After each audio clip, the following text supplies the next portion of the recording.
దశాబ్దాల తరబడి పెద్దిరెడ్డి పెత్తనంతో నలిగాం కాబట్టి ఇప్పుడు ఆ పెద్దిరెడ్డి మీద మేము ప్రతీకారం తీర్చుకుంటాం వదిలేయండి అని చంద్రబాబుని అడగటం, చంద్రబాబు సొంత నియోజకవర్గం కుప్పంలోనే పెద్దిరెడ్డి దెబ్బతీసే ప్రయత్నం చేయడం, దానికి గాను తెలుగుదేశంలోని ప్రతి ఒక్కళ్ళకి ఉన్నటువంటి ఆగ్రహాన్ని చల్లార్చుకునేందుకు చంద్రబాబు క్లియరెన్స్ ఇవ్వడంతోనే ఇప్పుడు నిన్న జరిగినటువంటి సంఘటన.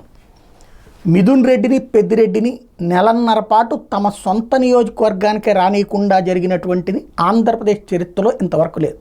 వాళ్లే కాదు, ఆంధ్రప్రదేశ్ చరిత్రలో ఒక్క రఘురామకృష్ణరాజుది మాత్రమే ఆయనంతటా ఆయన రావడానికి ధైర్యం చేయలేకపోయారు.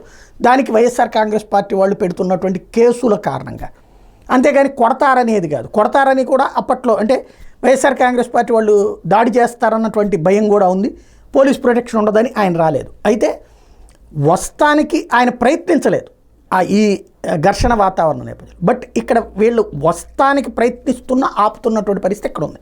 ఇది కంప్లీట్ డిఫరెంట్ స్టోరీ అనమాట. ఇక్కడ పెద్దిరెడ్డిని ఇంతవరకు రానిలేదు, తిరుపతిలో ఆయన ఇంటి దగ్గరే హౌస్ అరెస్ట్.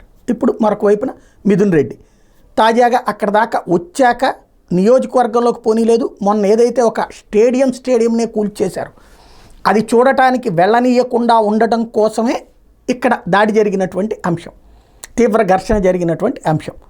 ఓవరాల్గా పెద్దిరెడ్డి హవాని టోటల్గా రాయలసీమలో పెద్దిరెడ్డి వలన చిత్తూరు ఆ ప్రాంతంలో గ్రిప్ ఉంది కాబట్టి పెద్దిరెడ్డిని కొడితే రాయలసీమలో గ్రిప్పు పోతుంది అన్నటువంటిది ఇందులో ఇప్పుడు అటు కడప జిల్లాకు సంబంధించినటువంటి మంత్రి కావచ్చు, అక్కడ ఎమ్మెల్సీ కావచ్చు, వీళ్ళందరూ ఒక వ్యూహాత్మకంగా ఒక టీమ్గా ఈ పెద్దిరెడ్డి సంగతి చూసేటటువంటి పని పెట్టుకున్నట్టున్నారు. అందులో భాగంగానే నిన్న జరిగినటువంటి సంఘటన కనబడుతుంది.